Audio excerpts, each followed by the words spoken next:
إن الحمد لله نحمده ونستعينه ونستغفره ونعوذ بالله من شرور أنفسنا ومن سيئات أعمالنا. من يهده الله فلا مضل له ومن يضلل فلا هادي له. وأشهد أن لا إله إلا الله وحده لا شريك له. وأشهد أن نبينا محمدا عبده ورسوله. يا أيها الذين آمنوا اتقوا الله حق تقاته ولا تموتن إلا وأنتم مسلمون. يا أيها الناس اتقوا ربكم الذي خلقكم من نفس واحدة وخلق منها زوجها وبث منهما رجالا كثيرا ونساء. واتقوا الله الذي تساءلون به والأرحام إن الله كان عليكم رقيبا. يا أيها الذين آمنوا اتقوا الله وقولوا قولا سديدا يصلح لكم أعمالكم ويغفر لكم ذنوبكم ومن يطع الله ورسوله فقد فاز فوزا عظيما. رب اشرح لي صدري ويسر لي أمري واحلل عقدة من لساني يفقه قولي. Para jemaah yang mudah-mudahan dimuliakan dan dirahmati oleh Allah Azza wa Jalla, puji dan syukur senantiasa kita panjatkan kepada Allah Subhanahu wa taala atas segala limpahan nikmat dan karunia yang telah Allah Subhanahu wa taala berikan kepada kita semua. Terkhusus nikmat iman dan Islam yang merupakan dua nikmat terbesar yang Allah Subhanahu wa taala berikan kepada hamba-hambanya.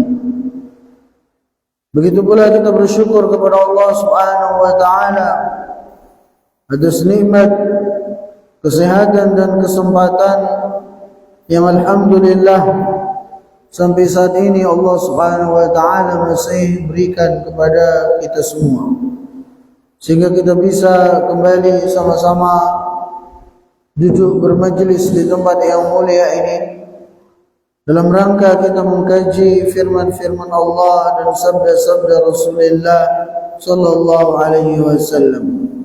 Maka mudah-mudahan dengan sedikit usaha kita ini, ya dengan sabarnya kita duduk bermajlis di tempat yang mulia ini, menjadikan kita mendapatkan fadilah-fadilah dan keutamaan-keutamaan yang Rasulullah sallallahu alaihi wasallam janjikan bagi mereka yang mau menghadiri, mendatangi majlis-majlis ilmu.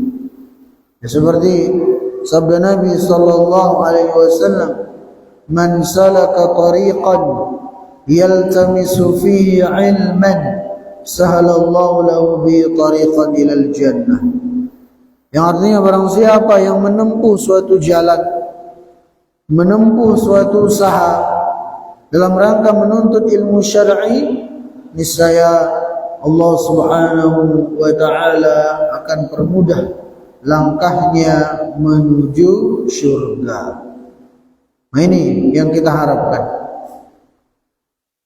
Para jemaah yang mudah-mudahan dimuliakan dan dirahmati oleh Allah Azza wa Jalla, pada kesempatan ini kita akan melanjutkan pembahasan kita dari kitab Al-Mukhtasar fi Khuluqil Muslim. Itu pembahasan kita masih berkaitan dengan apa saja yang semestinya dilakukan oleh seorang muslim ketika dia tertimpa musibah. Ya, sudah banyak yang kita bahas dari hal ini. Maka yang terakhir yang kita sampaikan pada pekan yang lalu, itu poin yang ke-11, la'alla tilkal musibah bisababi dzunubin madat. Qala ta'ala wa ma asabakum min musibatin fabima kasabat aydikum wa ya'fu an katsir fa'alaika bitaubati wal istighfar. Jadi bisa jadi musibah-musibah yang menimpa kita itu dikarenakan dosa-dosa yang pernah kita lakukan. Nah, sebagaimana yang Allah Subhanahu wa taala tegaskan dalam Al-Qur'an, "Wa ma asabakum min musibatin fabima kasabat aydikum." Dan apa yang menimpa kalian dari musibah itu semua disebabkan oleh ulah tangan kalian sendiri.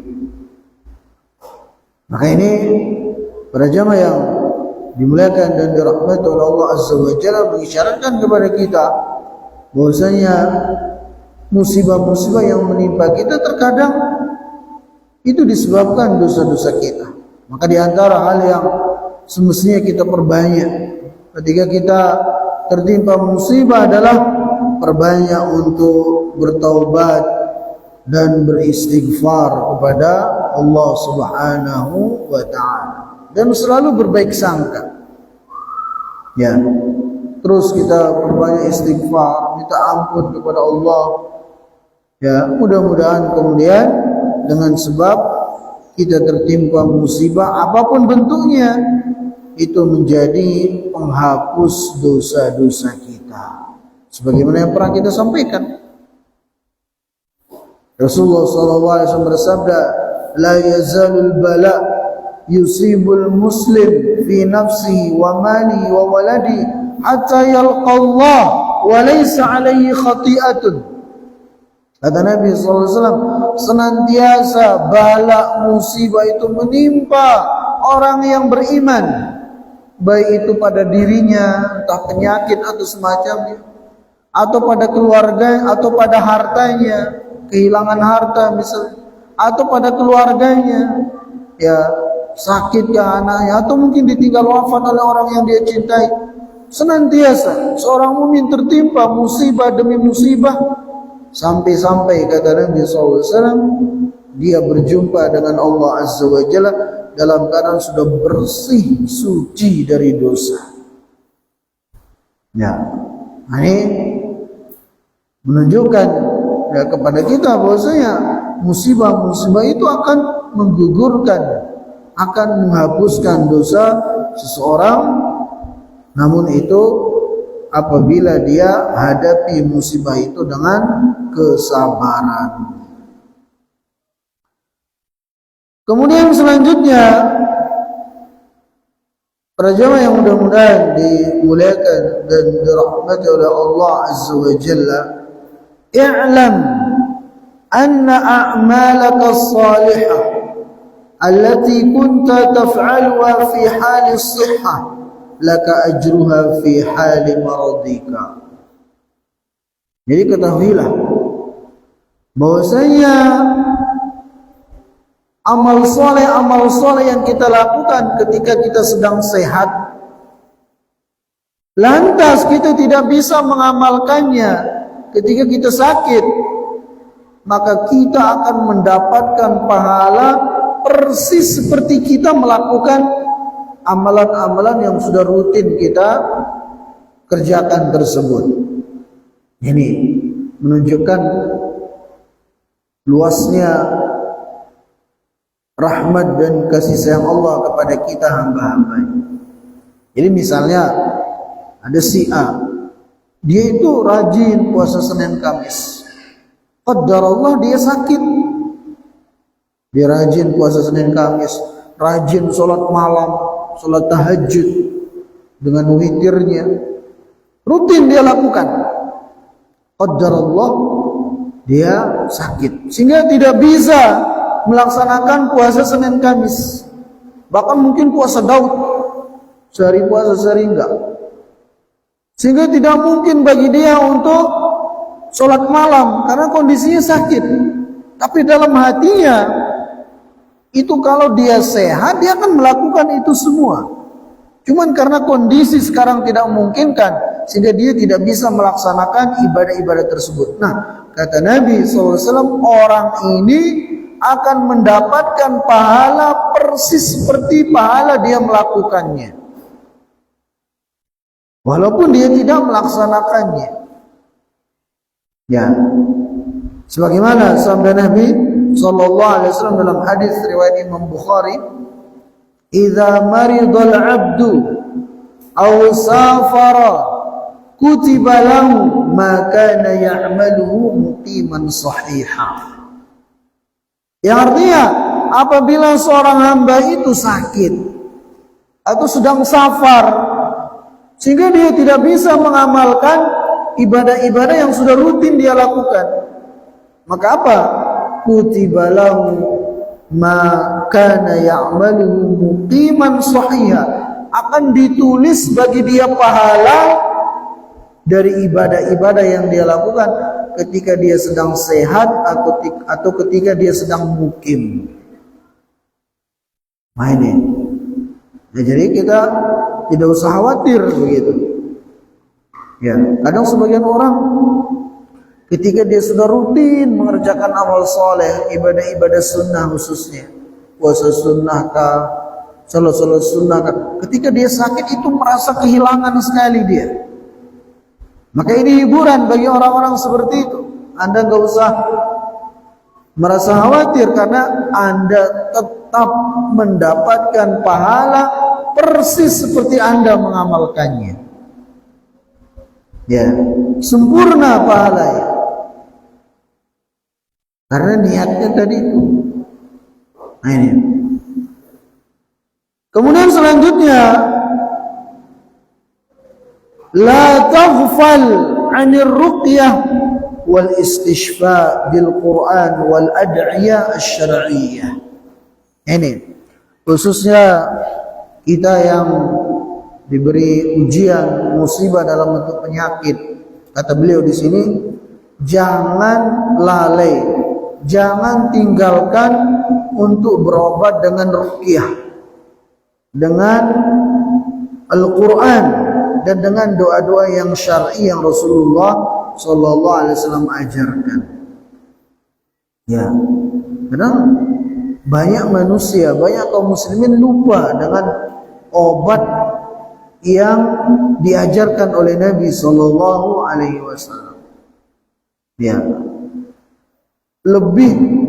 selalu lebih mengedepankan obat-obat kimia atau semacamnya, lupa dengan obat-obat yang disyariatkan, diajarkan oleh Nabi Sallallahu Alaihi Wasallam. Itu dari ruqyah yang syar'iyah. Ya, maka perlu di sini, ya, seorang Muslim ketika dia tertimpa penyakit itu dia ruqyah, dan bisa dia meruqyah dirinya, nggak harus orang lain begitu. Dan Al-Quran memang diturunkan, salah satu tujuannya adalah untuk menjadi obat bagi segala macam penyakit. Allah berfirman dalam Al-Quran, wa nunazzilu minal Quran ma huwa shifa, dan kami turunkan, ya, pada Al-Quran itu diantara tujuannya adalah sebagai syifa, sebagai penyembuh.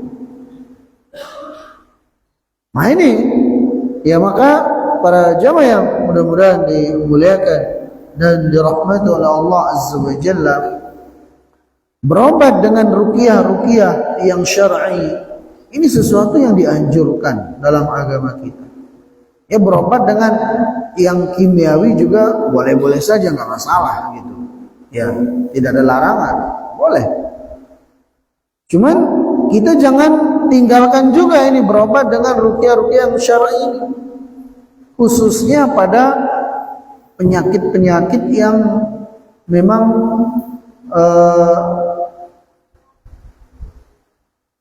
ruqyah yang syar'i itu hendaknya lebih diutamakan padanya. Ya, seperti orang yang terkena sengatan, ya, itu bisa dibacakan dengan surah Al-Fatihah sambil memegang bagian yang terkena sengatan itu biiznillah, asal yakin ya kepada Allah Subhanahu wa taala, yakin dengan ayat-ayat Allah Azza wa Jalla, insyaallah Allah sembuhkan. Sebagaimana kisah para sahabat, pernah mereka dalam satu perjalanan ya, kemudian singgah di sebuah kampung. Mereka izin untuk singgah di sana. Ketika mendatangi kampung itu, ternyata penduduk kampung itu tidak mengizinkan. Maka para sahabat ini mendengar bahwasanya pimpinan ya, tokoh dari kampung itu terkena sengatan hewan berbisa. Maka seorang sahabat mengatakan kepada penduduk kampung itu, insya Allah kami bisa mengobati tokoh kalian, pimpinan kalian itu. Maka para sahabat dibawa. Maka sahabat ini pun membacakan surah Al-Fatihah dengan izin Allah, ya, sembuh dia. Maka langsung para sahabat dijamu di kampung itu. Pulangnya pun dikasih kambing. Nah, ketika mereka pulang ke Madinah dan mereka bertanya tentang apa yang mereka lakukan, maka Nabi SAW membenarkan apa yang dilakukan oleh para sahabat itu. Ya, apalagi penyakit dalam bentuk terkena sihir, dan itu memang dokter biasanya nyerah di sana. Ya, ulun pernah ngobrol sama seorang dokter, pernah datang kepada dia pasien yang setelah didiagnosa sehat-sehat aja orang, tapi kondisinya ini. Maka dia mengatakan, oh kalau penyakit kayak gini bukan ke saya, kata dokter. Ya, datangi orang yang bisa ngeruqyah saja. Ya, orang yang kesurupan, ya, maka ruqyah itu perlu. Ya, kita ruqyah sendiri saja, nggak harus dengan bantuan orang lain begitu. Dan ulun dulu ketika SMA ya, pernah ada kawan itu disihir dari kampungnya. Jadi orang dari kampungnya nyihir dia. Itu anak tuh subhanallah, yang diserang kayaknya kepalanya, sampai dia teriak-teriak minta dimasukkan es batu ke dalam kepalanya, saking panasnya kata dia.